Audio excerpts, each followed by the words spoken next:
Welcome back to Built Fabrications. Today we're going to be installing UMI Performance Rear Suspension Kit as well as Viking double adjustable coilovers. So let's go ahead and jump on into it. All right guys, so we are working on the 1970 Monte Carlo. This is going to apply across the board for any A-body cars, Chevelle, El Camino, GTO, you name it. Anything that's a 68 to 72 GM A-body. So anyways, first thing we're going to do is work on our control arms. That is the upper thing here. The factory are stamped steel. The UMI goes to tubular, so it's going to be a lot stronger. It's going to get rid of a lot of deflection and stuff that you would have in this original suspension. Should stiffen it up quite a bit and add a lot of rigidity and strength. So let's go ahead and jump into it. It's important that you remove and install one side at a time. That way you're not fighting against the weight of the axle. So we're going to do just that. First thing to do is going to be to take out the top bolts, or at least remove the nuts for the shocks. That should allow this to come down. Before we get to that, it's important to mention that whenever you guys are lifting your vehicle, make sure you support it from the frame. You need to have the axle be able to move freely and droop. We're obviously using the lift, but if you guys are using jack stands, that's fine. Just put your jack stands on the frame. So let's go ahead and pull this off. 1/2-inch nuts, if it is factory still.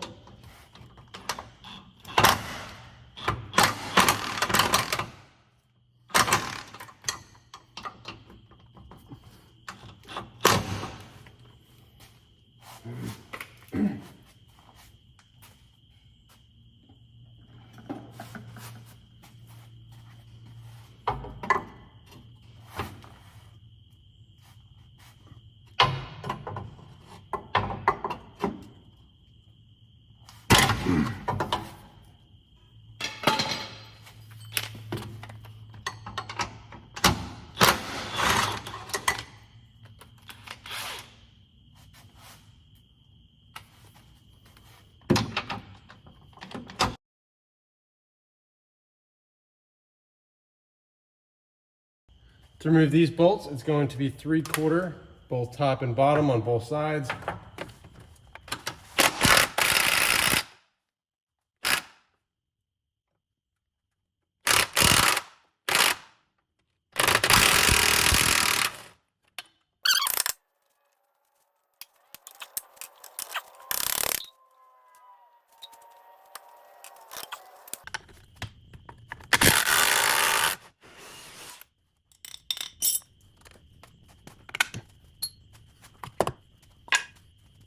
Okay, so you want to remove your bushing out of the axle. I already did that. I did it off camera. I've got some tips that I'll show you when I do the other side, but I want to try them out before I try to show you guys something that might not work. So I'll show you the installation, and then whenever we get to disassembly on the other side, I'll show you kind of my process that worked for me. Might not work for you, but hey, it's what worked for me. So in the kit, you'll have new bushings. You want to make sure that you're inserting from the rear forward. In here, you do have a step on the sleeve. That's the point in which it should stop. So directions say, get it lined up, and then just take a block of wood or something similar, and then just hammer this in. And then you have this bushing sleeve ring that goes on the back side.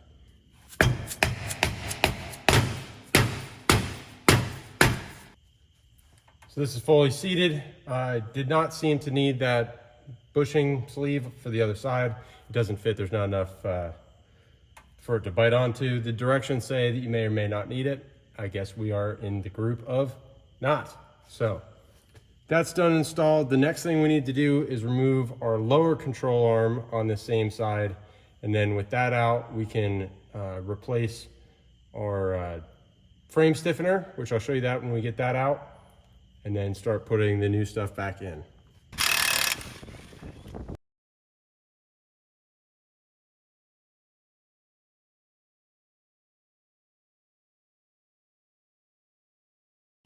After you got all this stripped down, we're going to move on to installing our lower control arms.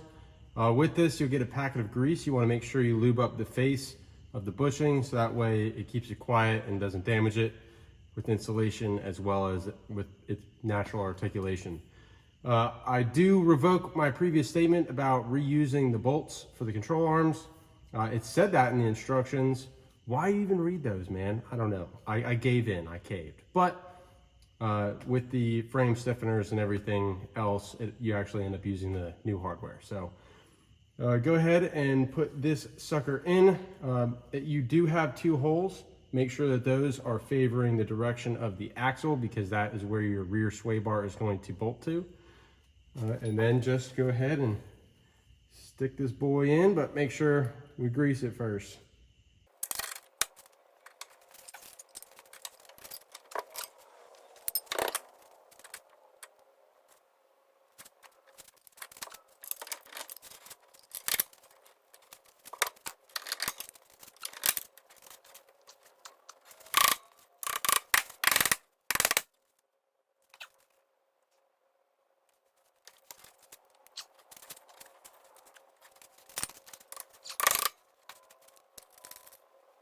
Once that's in, we can install our new upper control arm. You want to use the long bolts for the top of either side. The lowers, the bottom side, they'll use the shorter of the 2 bolts that come in this kit. I added this washer. For whatever reason, the long ones only came with 1. There's the silver ones, and they're supposed to, I believe, go on the other side with the frame stiffener.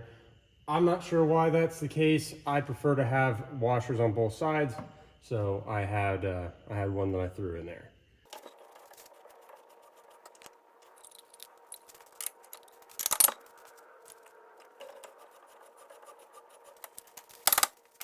Once you have both the upper and lower control arms put in, the next thing to move on to is the frame stiffener. So this is the old frame stiffener, and this is the new one from UMI. It does have adjustability to it that you're supposed to lengthen to fit. So what I did was I took this old one and I put a bolt through the one end, and then I just lined them up and matched it to the same length of the old. So that way I had proper tension, at least close enough to the factory. I had a slotted hole, and I just matched it up to where the mark was on there. So that should get it pretty close, and I can just adjust it in small increments as needed. The nut and adjustability end should go facing the bottom hole of the lower control arm, and then the non-adjustable end should go on the inside behind the upper control arm there. Okay, so this is a little bit strange. The sticker is upside down. All right, let me walk that back for a second. If I put it in the way that the sticker is right side up, which is how I assumed it went in, slide it on here, it hits the floor. You see it's got this curve. I can't think of any way that it would, well, I mean, I could put it this way, but then it throws it off over here. It doesn't fit. If I take the other side and route it so it's got the curve like this, the sticker's upside down, but it seems to fit the way it's supposed to. So I don't know, maybe that was a mistake. They just put the sticker on wrong, but it clears the floor like this. So I assume this is the way it's supposed to go. That makes sense to me anyways. So let me tap that back in.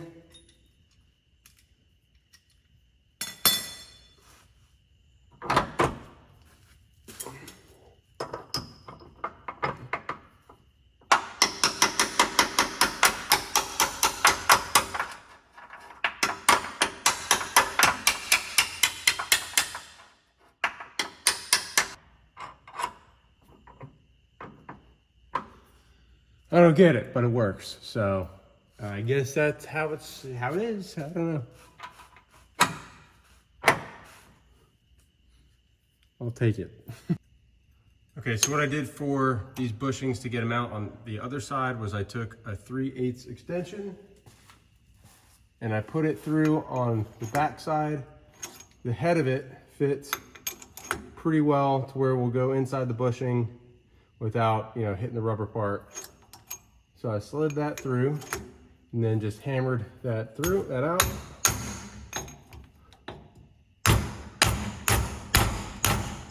And of course, it doesn't want to come out like that on this side. Hammering's not working, so I'm going to take a drill and a drill bit and drill into this and just kind of try to walk it through and around.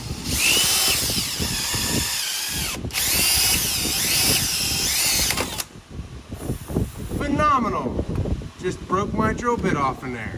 That's exactly what you want.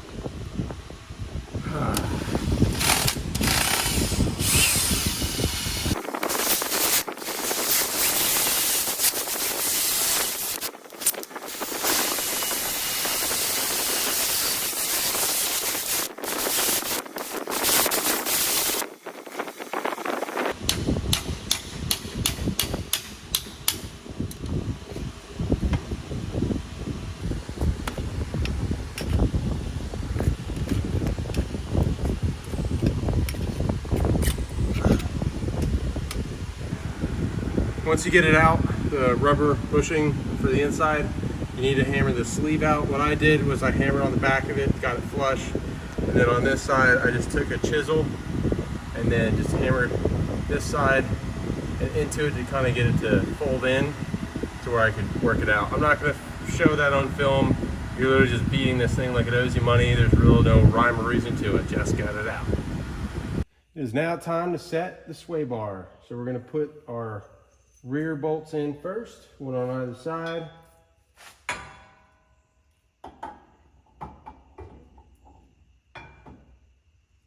And of course, it's not going to fit with this jack, so we're going to move it.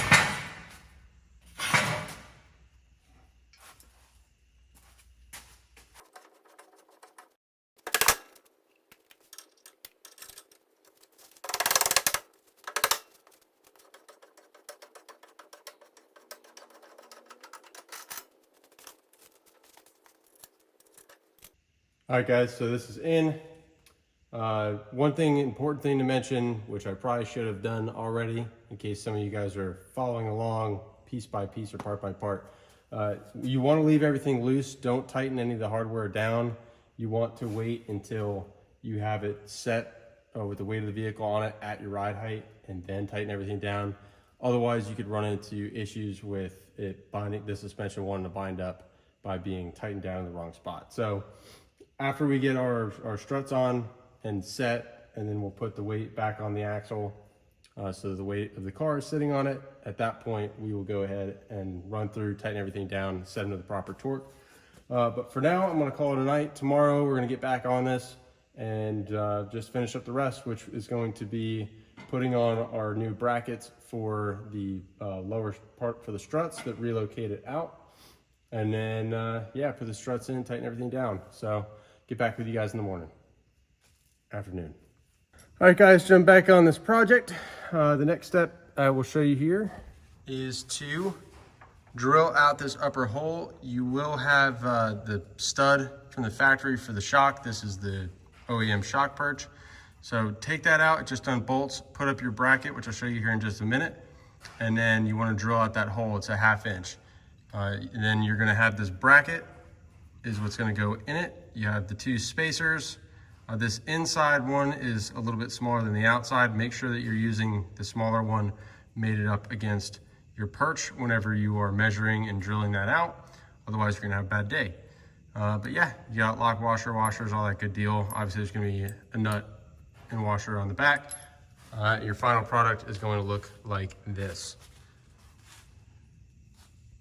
So let me throw this other one on and then I'll get back with you. Real quick before I do that, I did also put in this UMI strut stiffener off camera. All I did so far is just slid it in there. It is a pain. It's a very, very tight squeeze in there. But you have slots on it that open up. You want to line up with these factory shock holes. That's where our top of our strut's going to go into. All right, guys, got these in. Man, I tell you, the passenger side way harder than the driver's, especially the rearmost bolt and nut. Very tricky, but got it in. Getting it bolted up was a pain too. I had to loosen up the bracket, bring it forward, and then put this bolt in, tighten it down, then tighten everything else down.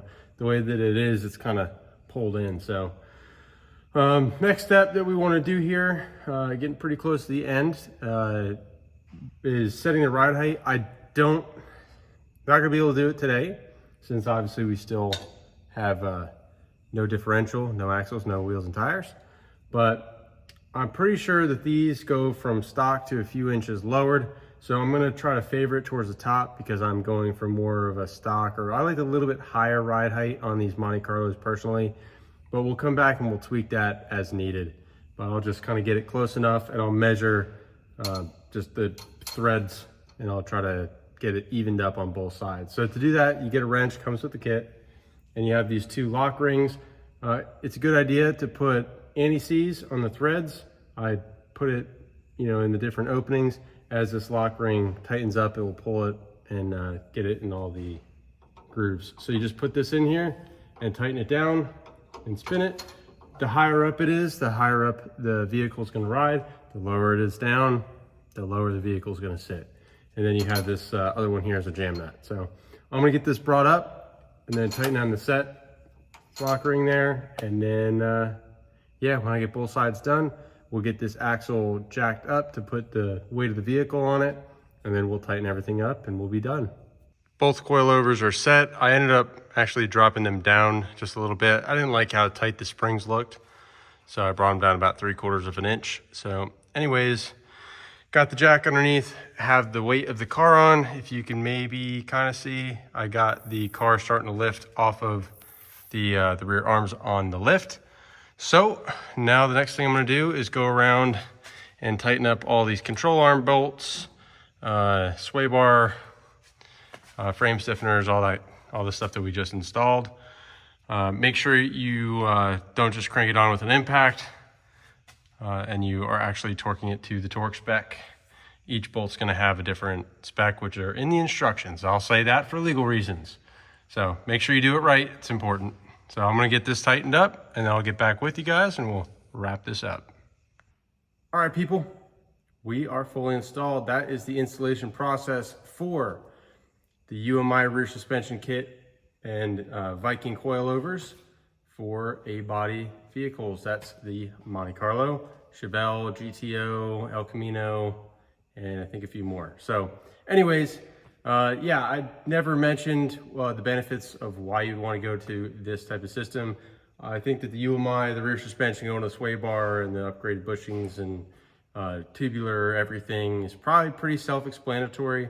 It's stronger. You don't have the flex. I think I did mention that in the beginning. You got the better bushings, just tightens everything up, gives you much more strength and durability. Going to the coilovers, they give you the adjustability of your ride height, as well as much better handling. And the double adjustable means that we can independently adjust our compression as well as our rebound. Compression being the speed and rate in which the coilover compresses, and then the rebound being how tight or loose the valving is to allow that to retract back to its fully extended position. So that gives you the ability to make adjustments, really for your vehicle in general, but also for what type of driving you're doing. If you're just cruising, you want it soft and comfortable, you could do that. If you're going for more performance, like autocross, you could make those adjustments. And then if you want to go to the drag strip, loosen up the front, tighten up the rear, hit that 1/8 model, 1/4 model, whatever you do, and then go back to the pits, set it to cruise, and ride on home. So anyways, hopefully this video helped you guys out, or at least provided some sort of entertainment. Thank you guys all for watching. You guys get outside, get wrenched on something, piss off your neighbors, disappoint your mom. Until next time, keep it on.